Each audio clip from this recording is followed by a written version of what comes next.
Olá, pessoal, boa noite. Então, é com grande alegria e satisfação que nós estamos iniciando a nossa aula de hoje. Eu, inclusive, hoje estou aqui num ambiente diferente, que é no meu escritório, que eu não consegui ainda chegar em casa, tá? Em função que eu tinha atividades até o presente momento. E olha o que bacana, né? Nós vamos tratar hoje exatamente da inscrição na ordem, né? Este é o nosso tema. Eu vou aqui compartilhar a tela com vocês, tá? Eu vou compartilhar a tela, tá? Eu vou compartilhar aqui a tela. Deixa, então, tá? São na ordem, né? Então, observem que na Constituição, no artigo 133, diz que o advogado é essencial, né, para a administração da justiça. Sem o advogado, não há justiça, não há processo. E no próprio artigo 103 do Código de Processo Civil, tá, ele vai dizer que a parte será representada, tá, por advogado regularmente inscrito. Então, se alguém não estiver regularmente inscrito na OAB, não pode representar, não tem capacidade postulatória, que é isso que nós já vimos nas aulas passadas, né? Então, há necessidade de inscrição, o artigo 3º né, do Estatuto da Advocacia, ele vai dizer também o exercício da atividade da advocacia no território brasileiro é uma denominação, né, privativa daqueles inscritos, tá? Então, por isso que a inscrição na ordem é uma necessidade, tá? É um requisito essencial para que a gente possa exercer a advocacia, ou seja, eu não poderia estar exercendo a advocacia, eu não poderia me denominar advogado se eu não estivesse inscrito na OAB, tá? E quem exerce a atividade da advocacia, além dos advogados, né, privados, o pessoal que trabalha como advogado da União, os procuradores da Fazenda Nacional, o pessoal da Defensoria Pública, tanto federal como estadual, tá? Das procuradorias e das consultorias jurídicas dos estados e do Distrito Federal e também dos municípios, e quem trabalha também, né, nas autarquias dos diferentes municípios ou dos entes públicos, tá, gente? Então, a atividade da advocacia, ela é exclusiva para quem está inscrito na ordem, tá? O estagiário, tá, gente? O estagiário, ele também, tá? Ele pode estar regularmente inscrito, ele pode praticar alguns atos, né? Desde que ele esteja junto com o advogado, né, em conjunto com o advogado e sob responsabilidade do advogado, tá, gente? Porque o próprio artigo 4º, né, do Estatuto da Ordem, ele determina que é completamente nulo o ato privativo praticado por pessoa que não está inscrito na OAB. Então, qualquer ato que é privativo da advocacia e que for praticado por pessoa não inscrita, tá?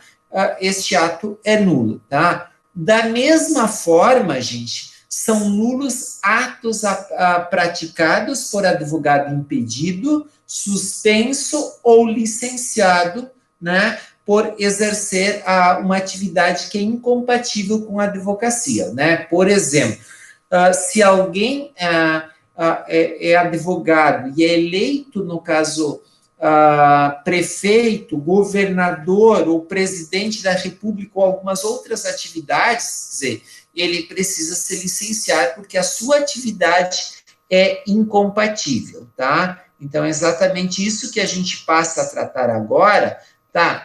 Mas vem cá, quais são as atividades que são incompatíveis com a advocacia, tá? Então, o artigo 27, ele determina que a incompatibilidade é a proibição total, tá? Enquanto que o impedimento é a proibição parcial do exercício da advocacia, tá? Então, a gente vai ver agora aqui quais são as atividades incompatíveis, tá? Inclusive, para atuar em causas próprias, tá, gente? Primeiro, se a pessoa é chefe do Poder Executivo. De quem que nós estamos falando de chefe do Poder Executivo? Prefeito, governador e presidente da República. Membros, né, da mesa do Poder Legislativo, tá? Então, quando a gente está falando do Poder Legislativo, nós estamos falando de vereadores, deputados estaduais e federais, e estamos falando também, né, de senadores, tá? Membros de órgãos do Poder Judiciário, né? Como membros do Ministério Público, dos tribunais, por exemplo, se você é funcionário, né, de um tribunal ou do Ministério Público, tá? Ou do Tribunal de Contas, você não pode exercer a atividade da advocacia, né? Se eu não me engano, o professor Bruno, ele trabalha num dos tribunais, né?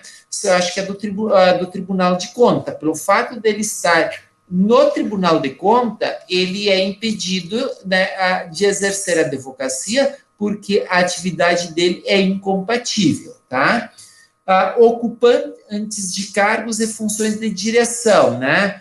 Por exemplo, você é presidente do Detran, né? Se você é presidente do Detran, você não pode exercer a atividade de advocacia, tá?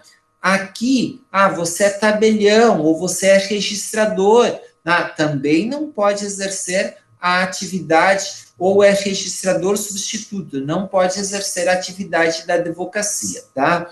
Você é policial militar, né? Nós temos vários colegas, o Alan, né? A Susan, que foi aluna, o outro Alan também, né? Vários alunos, o Diego, né? Quem é policial, exerce atividade policial, tá? E os diferentes cargos da Polícia Civil e Militar, né? As suas atividades são incompatíveis com a advocacia, tá?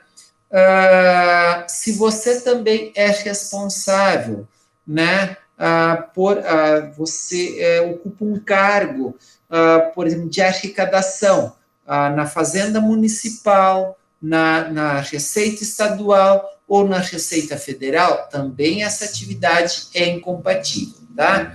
E se você é diretor de banco, tá? O gerente de instituições financeiras, também a sua atividade é incompatível com a advocacia, tá? Procuradores gerais, advogados gerais, defensores gerais e dirigente de órgãos jurídicos da administração pública, direta, indireta e funcional, são exclusivamente legitimados para o exercício da advocacia vinculada à sua função. Então, o procurador-geral, o advogado-geral da União, tá, o defensor-geral, esses só podem advogar no exercício da sua, no exercício da advocacia vinculados à atividade, tá, gente? Então, por isso que eles não podem advogar em causa própria ou em outras situações, em outros processos, tá?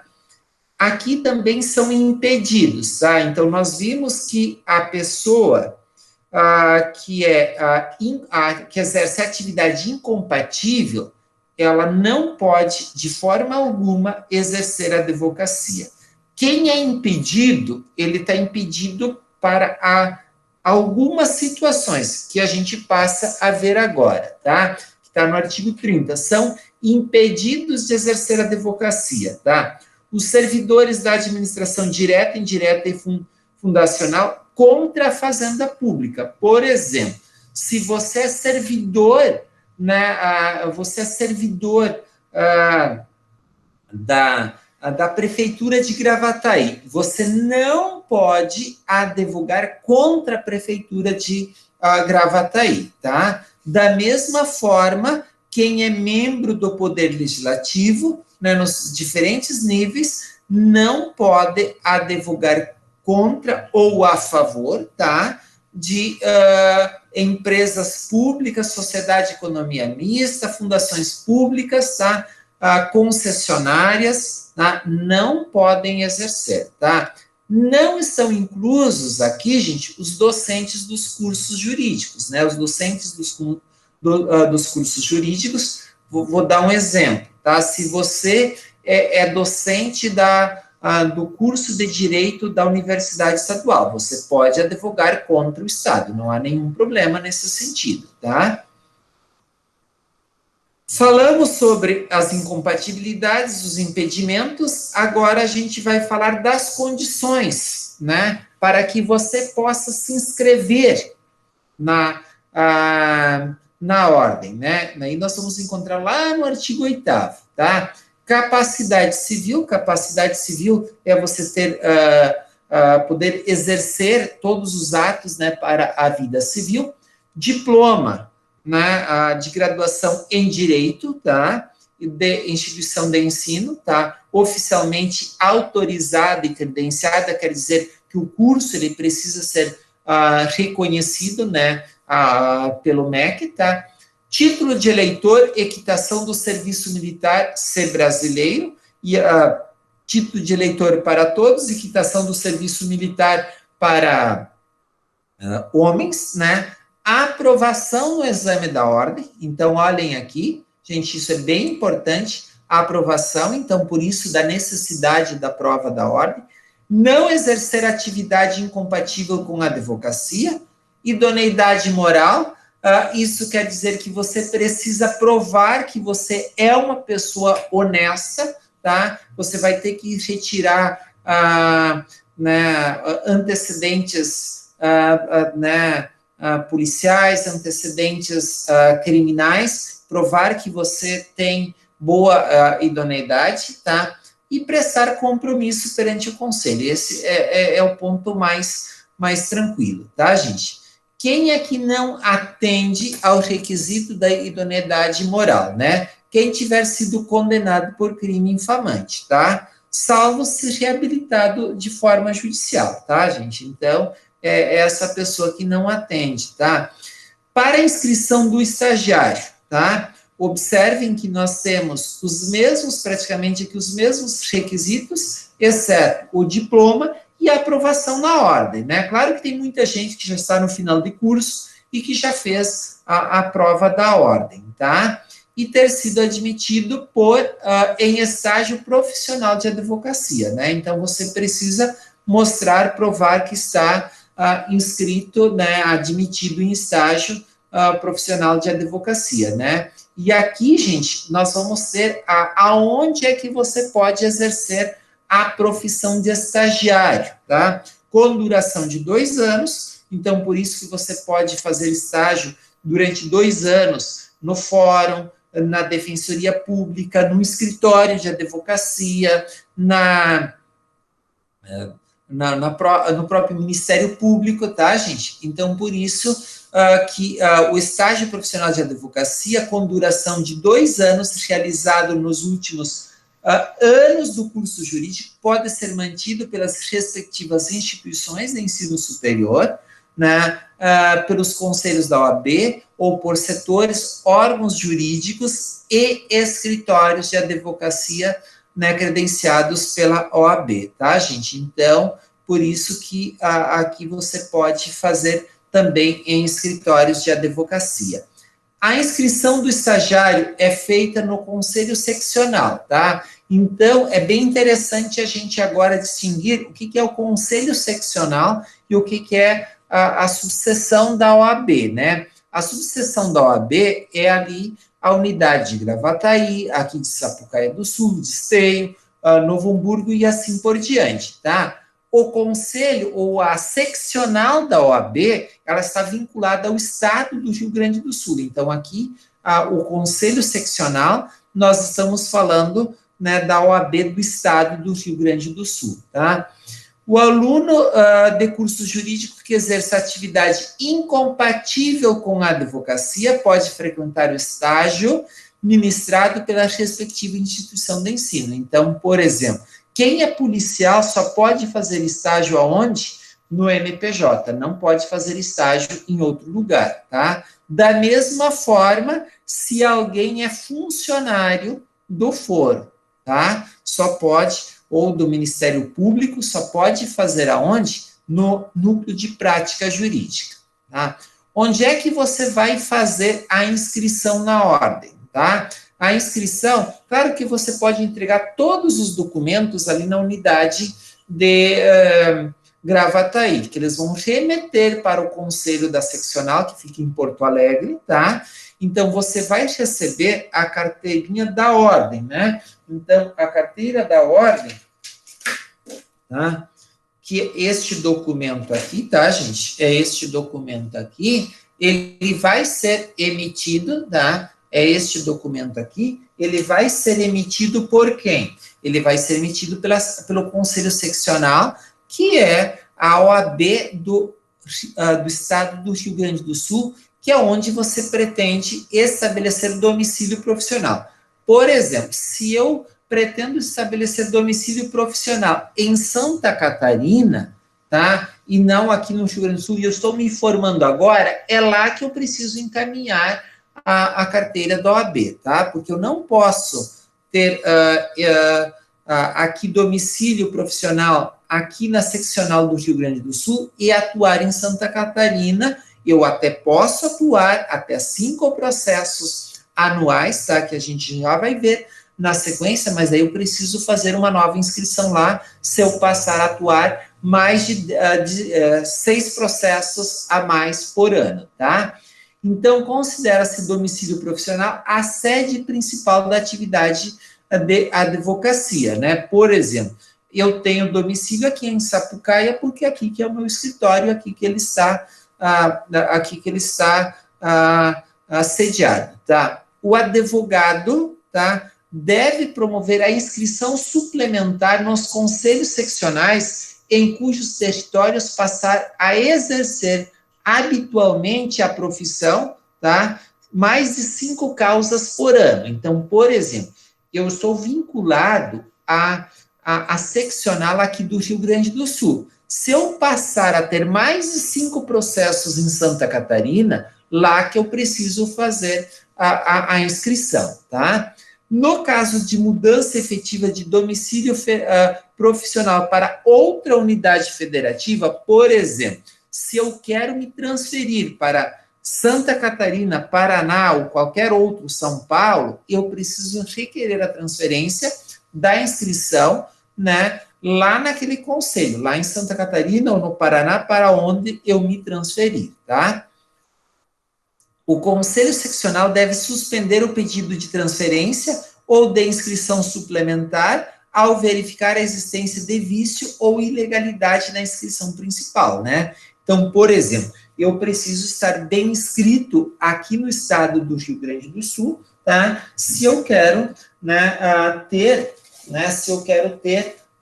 a questão da inscrição, eu queria mostrar aqui para vocês, né, que é a outra carteira que a gente tem, que é essa carteira, né, a vermelhinha, que chamam também, né, então essa aqui, nós temos, são essas duas carteiras aqui que a gente recebe, né, e que vincula.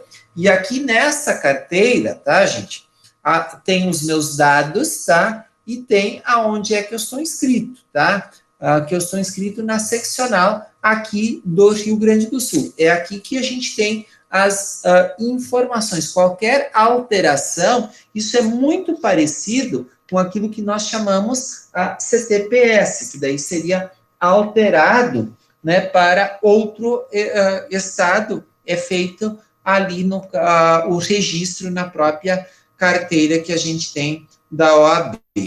É possível fazer o cancelamento de inscrição ou se licenciar? Sim, tá, gente? É possível. Cancela-se a inscrição do profissional o quê? Requerer, por exemplo, eu não quero mais advogar, quero ser somente professor, eu poderia, tá? Requerer né, o meu cancelamento ou apenas o licenciamento, tá? Eu posso, tá? Então, a pessoa, eu nunca mais quero advogar, posso pedir o cancelamento da inscrição. Quem sofrer penalidade de exclusão, tá? Então, é bem interessante a gente olhar no site, tá? No site da OAB, tá? No site da OAB-RS aqui, tá?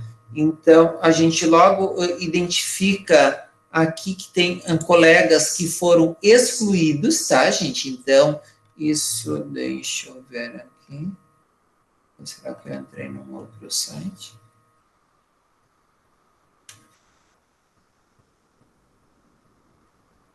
Opa, aqui. Aqui está o site, tá? Assim que ele entrar, eu volto aqui para mostrar para vocês, tá? Por exemplo, se a pessoa a falecer, passar a exercer em caráter definitivo a atividade incompatível com a advocacia, por exemplo, se a pessoa for nomeada ministro do STF, mas não é em caráter, assim, você pode até os 75 anos, e depois, se quiser, né, advogar, pode advogar, perder qualquer dos requisitos necessários para a inscrição, né? Por exemplo, dependendo do tipo de crime que você se envolve, é possível que alguém promova, né, o cancelamento da inscrição, tá? Quem pode licenciar-se, tá? A pessoa que requerer por motivo justificado, um exemplo, eu agora, a partir do momento, se eu estou exercendo atividade de docência, tá? Se fosse o caso, eu poderia justificar, né? Não estou advogando, somente a docência, né? Dedicação exclusiva, que eu fiz isso durante quase 15 anos, né, da minha atividade. Eu fui, né, quase que professor com exclusividade, tá? Passar a exercer em caráter temporário atividade incompatível com o exercício da advocacia, né? Por exemplo, se eu passar a ser prefeito da cidade, né? Durante esse período, eu não vou poder exercer a advocacia, né? Mas como eu não sou candidato, ok, eu permaneço aqui. Sofrer doença mental considerada curável, né? Então, enquanto eu estou doente, eu posso, né, pedir, né, o licenciamento, tá? A questão da a identidade profissional, tá, gente? E até por isso que eu fiz questão de ministrar a aula aqui, né, do escritório hoje, tá? Além né, das atividades, eu uni as duas situações, tá, gente? Então, eu estou mostrando aqui para vocês, tá? Eu estou mostrando, né, o documento de identidade profissional na forma prevista no regulamento. No uso obrigatório, tá? Então, por exemplo, todas as atividades eu tenho que ter a minha identidade, tá? Qual é que é a minha identidade? Então, eu, em vez de usar a identidade ou a CNH, qual é o documento que eu uso? A minha carteira da OAB. Claro que eu uso essa para carregar no dia a dia. E aqui no escritório, tá? Claro que eu tenho aqui essa aqui, que é uma outra identidade profissional, tá? Então, o número da OAB, tá, gente, ele passa a estar, né, nos diferentes documentos. Então, aqui, né, você sempre, né, que você se identificar como profissional, você, olha, aqui eu me identifico como advogado, automaticamente eu preciso ter aqui o número da minha OAB, tá, gente? Não sei se vocês estão enxergando, estão vendo o que eu estou mostrando aqui para vocês, tá? Então, é obrigatória a indicação do nome e da inscrição em todos os documentos, tá? Então, eu vou até mostrar aqui para vocês. Não, este aqui não dá, porque é crime, tá? Então, deixa eu só ver aqui se o site da OAB já entrou, tá? Olhem aqui, gente, advogados, ó, suspensos e excluídos. Então, observem que aqui a gente tem a lista de advogados que foram excluídos, tá? E aqui, quando advogado suspenso, você precisa digitar o número da ordem, mas aqui os advogados excluídos estão todos aqui. Alguns é por falecimento, mas outros tantos, né, é por motivo justo também, tá? Então, por exemplo, tá? A gente, nos documentos, tá? Eu vou usar este documento aqui, tá? Deixa eu ver aqui o que tá?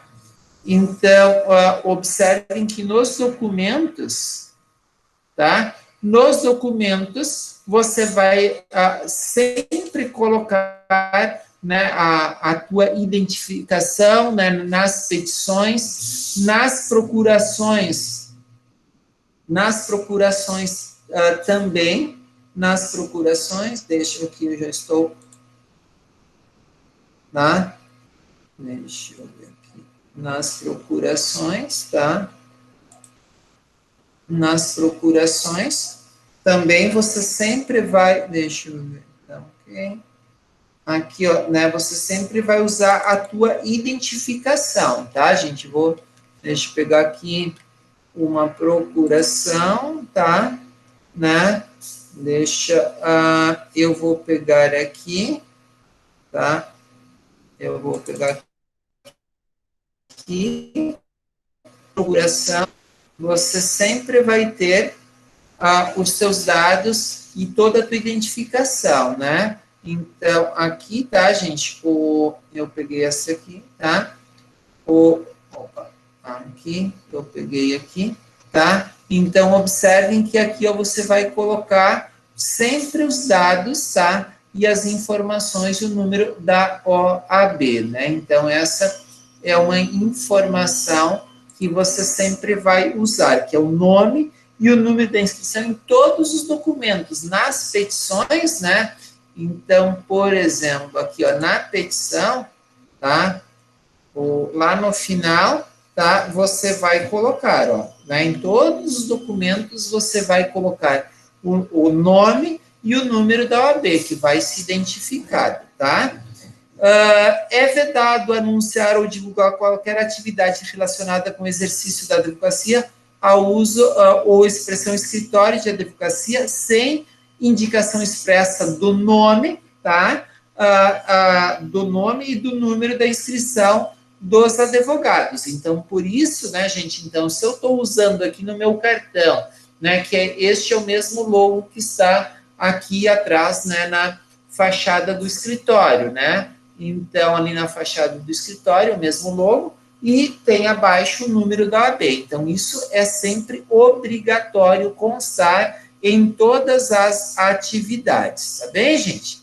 Então, aqui os documentos que eu utilizei para preparar, organizar aqui a aula de hoje, né? O Código de Ética, o Estatuto da Ordem, o Regulamento Geral, tá? E mais o livro aqui, Dominando Ética, tá, gente? Deixa eu voltar aqui, eu até... Deixa eu sair aqui, né? Ok, deixa eu ver se eu aqui apresento. Ok, então, Janete, eu não sei se tem alguma dúvida, tá? Não, professor, tudo muito bem esclarecido. Tá, eu vou fechar aqui a gravação.